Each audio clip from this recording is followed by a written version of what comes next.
If you were to give advice to somebody who wanted to create a $800,000, $900,000 course, what would be your advice to them? Yeah, so one is, okay, so a lot of people ask me this question. Let me try my best. One is to really find a niche that you are passionate about. Like, I didn't think I was going to create a course around this, honestly. I've been writing about this forever. In fact, evals is like one of the most unpopular things you can possibly write about or talk about. It's like deeply, deeply unpopular. I really want to drive that point.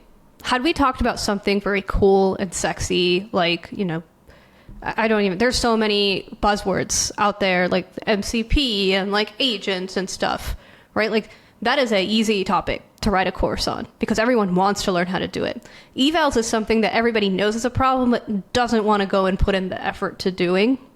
So I think, my number one advice would be to if you want to do it the easy way, find a problem that people are excited about going and actually doing the work for, because you could probably 10x what we did for evals if you pick an exciting topic. I hope you enjoyed that short clip. You can check out the full episode here.